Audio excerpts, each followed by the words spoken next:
Sanmonani and welcome back to another video where we look at some of your interesting takes when it comes to Ingane Zesithembu season 3. So fans have a lot to say after watching the latest episode of Ingane Zesithembu, after hearing uAmahle talking about Lesi Sithembu angene kuso ukuthi she is expecting it to get rough because she's used to it, and once indoda wayizalela nje iyakushintshela and all of that, and people have a lot to say about that. I guess bheke ukuthi abantu bathini. Ufezeka yena uthi Amahle, you would be a fool to think that angeke zikukhalele. Indoda ayikulindi ukuthi uzumzalele ukuze angayingeni indaba yakho. Look and watch. Athi ke uNkayi, the way ladies are so happy with whatever uTirelo is going through, as if bona abawathathi amadoda abanye abantu, awuwa nina nikhohlakele. It's just that nina anikho kwi-TV. Athi ke uPhiwo Kuhle, uAmahle noma angahlala angazali, uSibini uzombonisa ama-flames lowa muntu akanandaba namuntu, futhi ke mengazali uzoya ngaphandle qede amtshela ukuthi ngeke alindane naye engazali. I definitely agree with uPhiwo Kuhle. Athi ke uMampongo, why kanti behlezi befuna ukukhuluma indaba zabo kudliwa bengeke bezikhulume bebodwa. Uvuyelwa yena uthi uMpumelelo usile nje and so childish, that time he really thinks he knows what he's doing. uDikeledi yena uthi Mpumelelo, you have sisters njalo, what you're doing to uTirelo, God is watching. Athi ke yena uKiya, labona why Kisarati bashimane. Banyana bona bali wes. Hey guyzini, ngithi nje sonke nje siwesi, asibesane nje siphume nje emjolweni guys. Think nje kulesi sikhathi it's better to be single. Yo, there is so much peace guyzini. But ngiyazi kusongena ngala kuphume ngala, because I know for some people it's so hard to be single. Engathi nje ungajumpa from this one to this one, both girls and guys. So nje akekho ongcono, but I feel like nje as a lady, especially I'm a guys, we can talk all day, but mina I'm a woman and I'm gonna speak to ladies. Be single, zithande wena qala before you can love someone else. If awukwazi uyithanda wena, nalowo munye ngeke ukwazi ukumthanda futhi ngeke ukwazi ukumshiya masekubhede. Uthande yena uthi uMpumelelo can multithanda. He is not a polygamous man nje qha. He did the same to uVuyo, now uTirelo. Next season kobe kukhala yena uAmahle. uLira yena uthi the women commenting here, one would swear that they are in perfect relationships. Some are going through the most, being cheated on, being abused, and left with kids with no baby daddies. Some have a lot, so attacking others makes them feel better. Some are not even in relationships. Bakhuluma nami ke lapho. Your skeletons are probably the worst.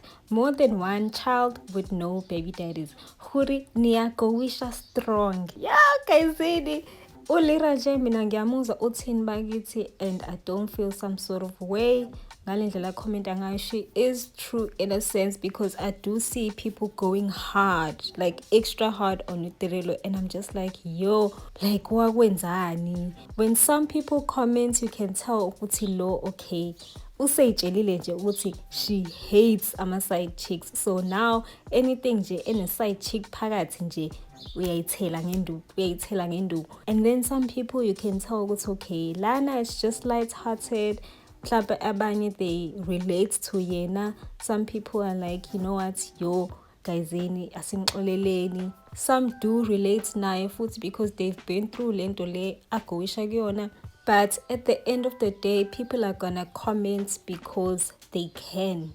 They know ukuthi you put yourself in front of the public eye, you put your business out there.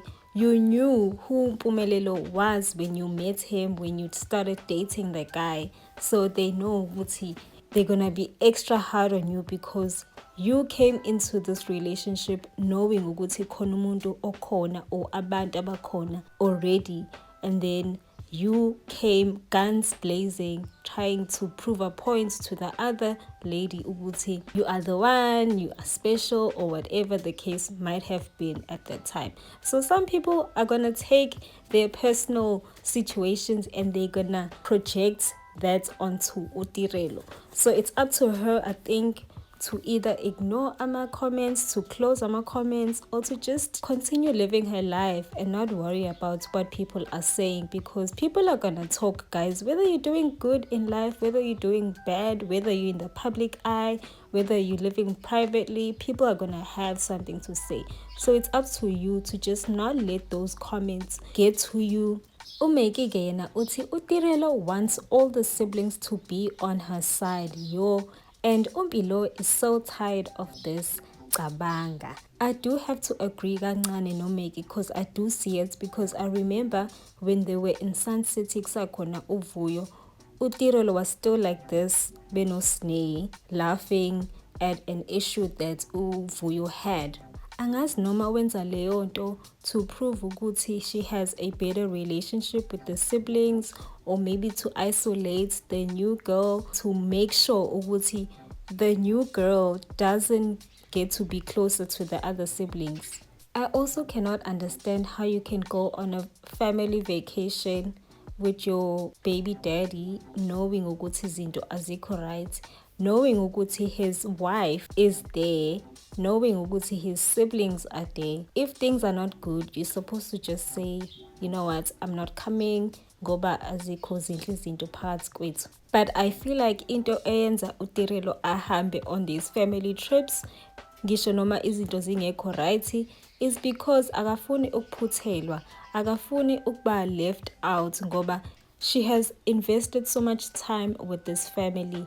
But now she doesn't get ukuthi when it comes to umndeni womfana, they will always support loyo okumele abe khona at that time. So if the boyfriend akasakufuni wena, nawe ngeke besakufuna, bazothanda lo ofika manje. And in this case, uAmahle uselotsholiwe, so fanele ngabe they are spending time with uAmahle and getting to know uAmahle, because now uyena sebezombona njalo, because uMpumelelo ukhethe yena ukuthi kube uyena unkosikazi wokuqala.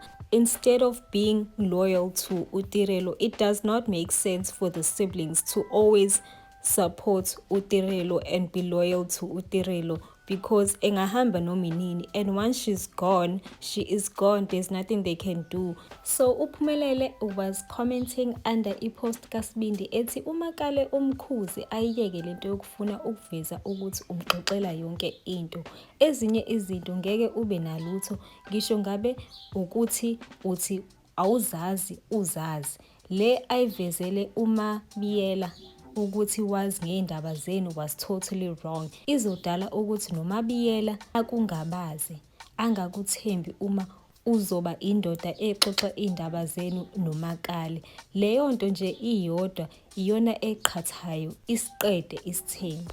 uBongeka yena uthi uTirelo akanayo nje irespect, indoda yakho uyayirespecta when his family is present, inkinga zenu ezenu no2, noma kuthiwa indaba kade inosne, kodwa she has no right to question her man phambi kwabantu bakubo uze uthi mbukeni uyabaleka. Hawu, yingakho nje mina ngingafune intombi kaBhutami ezozwana nami.